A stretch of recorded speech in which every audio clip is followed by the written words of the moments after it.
செய்தி கதம்பம்.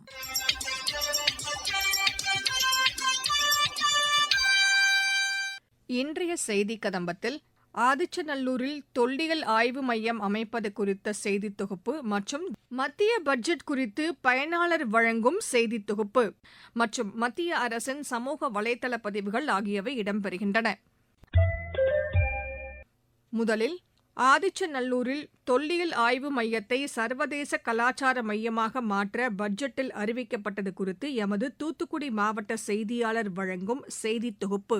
உலகில் 4000 ஆண்டுகளுக்கு முன்பு வாழ்ந்த பண்டைய தமிழர்களின் வாழ்வியலை எடுத்துக்காட்டும் வகையில் மிகப்பெரிய இடுகாடு அமைந்துள்ள இடம் ஆதிச்சநல்லூர். இங்கு கிடைத்த ஈமத்தாளிகளில் சிவப்பு, கருப்பு 125 ஏக்கர் பரப்பளவில் உள்ள ஆதிச்சநல்லூரில் ஆதி நாகரிகம் இருந்துள்ளது என்பது இங்கு நடத்தப்பட்ட பல்வேறு ஆய்வுகள் மூலமாக தெரிய வந்துள்ளது. இதனைத் தொடர்ந்து 2021ஆம் ஆண்டு மத்திய அரசு தொல்லியல் ஆய்வு மேற்கொண்டது. தொல்லியல் சுற்றுலா மையத்தை ஏற்படுத்தி உள்ளது. தொல்லியல் ஆய்வு மையம் கட்டுவதற்கான பணிகள் தொடங்கப்பட்டுள்ளன. இதனைத் தொடர்ந்து இந்த பட்ஜெட்டில் ஆதிச்சநல்லூர் பகுதியை சர்வதேச கலாச்சார மையமாக மாற்றுவதற்கான அறிவிப்பை வெளியிட்டுள்ளது. அதற்கான நிதி ஒதுக்கப்பட்டதன் காரணமாக இந்த பகுதி வளர்ச்சி, சுற்றுலா வளர்ச்சி மேம்படும் என இந்த பகுதி மக்கள் இந்த திட்டத்திற்கு வரவேற்பு தெரிவித்துள்ளனர். இப்பொழுது இன்று அறிவிக்கப்பட்டிருக்கின்ற மத்திய அரசினுடைய பட்ஜெட்டில் நம்முடைய நிதியமைச்சர் மாண்புமிகு நிர்மலா சீதாராமன் அவர்கள் இந்த ஆதிச்சநல்லூர் பகுதியை சர்வதேச கலாச்சார மையமாக அறிவிப்பதற்காக நிதியை ஒதுக்கியிருக்கின்றார்கள். இந்த பகுதியினுடைய வளர்ச்சி, சுற்றுலா வளர்ச்சி, மக்கள் திருச்செந்தூர் நவதிருப்பதி கோயில்களுக்கு வந்து செல்கின்ற மக்கள் இங்கே வந்து நம்முடைய தமிழனுடைய வாழ்க்கை முறையையும் கலாச்சாரத்தையும் பார்க்கின்ற அளவிற்கு இந்த சர்வதேச கலாச்சார மையம் அமையவிருக்கின்றது. இந்த கலாச்சார மையத்தின் வாயிலாக தமிழனுடைய நாகரிகம் உலகம் முழுவதும் வெளிக்கொண்டுவதற்காக மத்திய அரசாங்கம் இந்த செயலை செய்திருக்கின்றது. இதை நாங்கள் இந்த பகுதி மக்களாக இருந்து மத்திய அரசாங்கத்திற்கும் மத்திய அமைச்சருக்கும் பாரத பிரதமருக்கும் நன்றியை தெரிவித்துக் கொள்கின்றோம். நம்ம ஆதிச்சநல்லூருக்கு இன்றைக்கு மத்திய பட்ஜெட்டில் அருமையான ஒரு விஷயத்தை அறிவிச்சிருக்கிறாங்க. இதை கலாச்சார மையமாகவும் இங்கே சுற்றுலா மையமாகவும் ஆக்குவதற்காக மத்திய நிதியமைச்சர் நிர்மலா சீதாராமன் இதுக்கு நிதி ஒதுக்கீடு பண்ணியிருக்காங்க.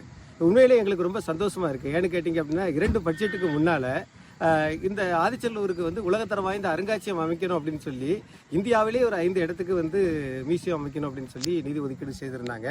அந்த காலகட்டத்தில் நம்ம ஆதிச்சநல்லூரில் மிக வேகமாக வேலை செய்த காரணத்தினால இந்தியாவிலே முதல் சைட் மியூசியம் வந்தது. இது உண்மையிலே நம்ம பாராட்டப்பட வேண்டிய விஷயம். இந்தியாவில் முதல் சைட் மியூசியம் ஆதிச்சநல்லூரில் வந்தது.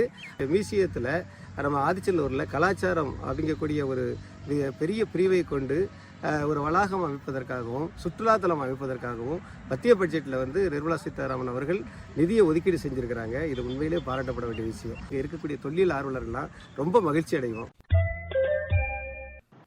மத்திய பட்ஜெட் குறித்து பயனாளர் வழங்கும் செய்தி தொகுப்பு. வணக்கம், என்னோட பேர் மாலதி. நான் அடையார்ல இருந்து பேசுறேன். பட்ஜெட்ல சென்னை, பெங்களூர், மும்பை, ஹைதராபாத் அந்த மாதிரி ஒரு 7 நகரங்களை இணைக்கிற மாதிரி ரயில் பாதை அமைச்சிருக்காங்க. இது நிஜமாவே கனெக்டிவிட்டி ரொம்ப இன்க்ரீஸ் பண்ணும். இங்க இருந்து போற ஸ்டூடெண்ட்ஸ் ஆகட்டும், வேலைக்கு வரவங்களாகட்டும், பயங்கரமா கனெக்டிவிட்டி இன்க்ரீஸ் பண்ணும் த்ரூ அவுட் இந்தியா.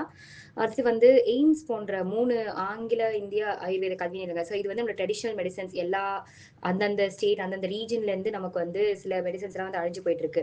ஸோ அப்படி இருக்கும்போது இது ரொம்ப பெனிஃபிஷியலா இருக்கும் நம்மளோட கல்ச்சரை ரீடைன் பண்றதுக்கு. அதுக்கப்புறம் 5 புது யூனிவர்சிட்டிஸ் செட் பண்றாங்க.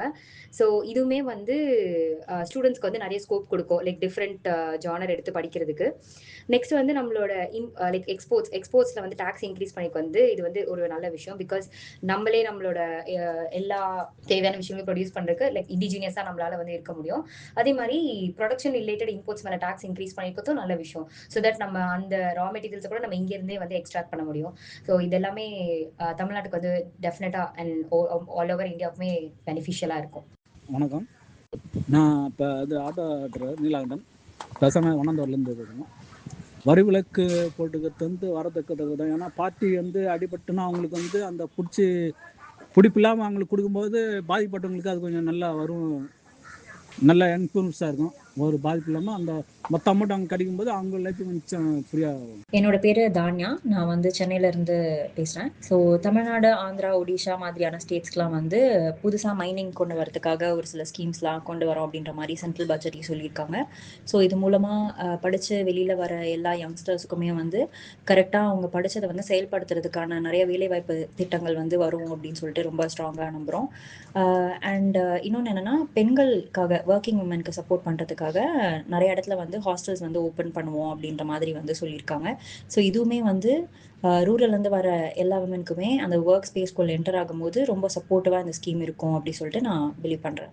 என் பேர் கோகுல், நான் கோட்டர்புரத்துலேருந்து பேசுகிறேன். இந்த பட்ஜெட் தாக்கல் பண்ணிக்கிறாங்க. அது வந்து எல்லா மாநிலத்துக்கும் ஈக்குவலாக ஃபண்ட் வந்து ஷேர் பண்ணிக்கிறாங்க. அது 1.4 lakh வந்து எல்லா ஸ்டேட்ஸ்க்கும் அது கொஞ்சம் வரவேற்கத்தக்கது. ஏன்னா எல்லா மாநிலத்தையும் ஒரே மாதிரி அவங்க ஹேண்டில் பண்ணுறாங்க.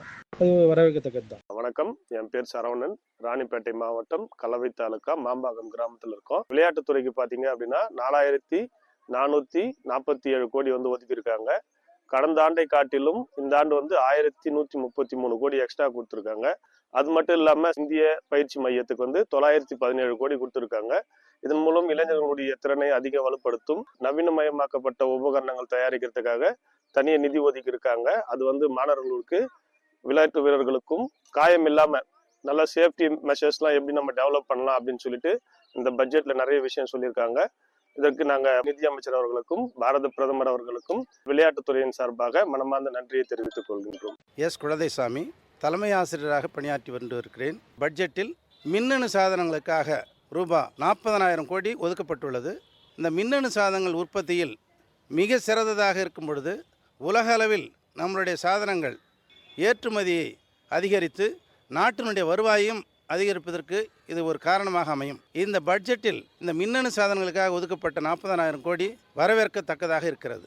பெயர் மைக்கேல், நான் திருப்பத்தூர் மாவட்டத்தைச் சேர்ந்தவன். பட்ஜெட்டில் பள்ளி மற்றும் கல்லூரிகளில் படிக்கின்ற மாணவர்களுடைய திறனை வளர்ப்பதற்காக 15,000 பள்ளிகளிலும் 500 கல்லூரிகளிலும் அதற்கான அமைப்புகள் உருவாக்கப்படும் என்பது வரவேற்கத்தக்கதாக இருக்கிறது. விவசாயிகளுடைய முந்திரி, காப்பி, தேங்காய் போன்றவற்றுக்கான விலையில் அரசு அவர்களுக்கு உதவி செய்யும் என்பது வரவேற்கத்தக்கதாக இருக்கின்றது. மத்திய அரசின் சமூக வலைதள பதிவுகள். மத்திய பட்ஜெட்டின் நன்மைகள் மற்றும் வளர்ச்சி வாய்ப்புகள் குறித்து தேசிய பங்கு சந்தை நிர்வாக இயக்குநரும் தலைமை செயல் அதிகாரியுமான திரு ஆஷிஷ் சௌஹானுடன் மத்திய வர்த்தகத்துறை அமைச்சர் திரு பியூஷ் கோயல் இன்று கலந்துரையாடினார். இதுகுறித்து அவர் வெளியிட்டுள்ள சமூக வலைதள பதிவில் நிதி நிலைமைகள், சுதந்திரமான முதலீட்டு வழிகள் மற்றும் தொழில்துறை வளர்ச்சியை ஊக்குவிக்கும் விதங்களில் புதிய யோசனைகள் முன்வைக்கப்பட்டதாக தெரிவித்தார். நாட்டின் முன்னணி முதலீட்டாளர்கள் மற்றும் நிதி மேலாண்மை நிறுவனங்கள் வழங்கிய கருத்துகள் அரசின் திட்டங்கள் மற்றும் முதலீட்டு வாய்ப்புகளை மேலும் வலுப்படுத்தும் விதமாக அமைந்தது என்று திரு பியூஷ் கோயல் தெரிவித்துள்ளார். உலக ஈர நிலங்கள் தினம் இன்று கொண்டாடப்படுகிறது. இதுகுறித்து மத்திய அமைச்சர் திரு நிதின் கட்கரி பதிவிட்டுள்ள செய்தியில், உலக ஈர நிலங்கள் நாளில் இயற்கைக்குரிய பங்களிப்பையும் வளர்ச்சியையும் வெளிப்படுத்தி நிலையான வளர்ச்சி மற்றும் சுற்றுச்சூழலை பாதுகாப்பதற்கான முழுமையான முயற்சியை பிரதமர் திரு நரேந்திர மோடியின் தலைமையின் கீழ் மத்திய அரசு மேற்கொண்டு வருவதாக கூறினார். நாட்டின் மொத்த ராம்சர் தலங்களின் எண்ணிக்கை 98ஆக அதிகரித்துள்ளதையும் திரு நிதின் கட்கரி சுட்டிக்காட்டினார். பான் கார்டை பதிவிறக்கம் செய்யுமாறு கூறி மின்னஞ்சல்கள் மூலம் பரவி வரும் போலி தகவல்கள் குறித்து மத்திய அரசு எச்சரிக்கை விடுத்துள்ளது. பான் கார்டு தொடர்பாக தகவல்கள் கேட்கும் மின் அஞ்சல்கள், இணைப்புகள், தொலைபேசி அழைப்புகள் மற்றும் SMS ஆகியவற்றுக்கு பொதுமக்கள் பதிலளிக்கவோ அல்லது தனிப்பட்ட நிதி விவரங்களை பகிரவோ வேண்டாம் என்று அறிவுறுத்தப்பட்டுள்ளது.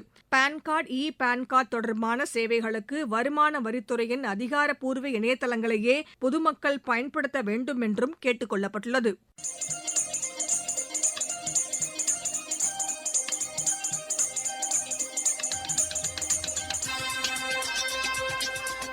இத்துடன் இன்றைய செய்திக் கதம்பம் நிறைவு பெறுகிறது.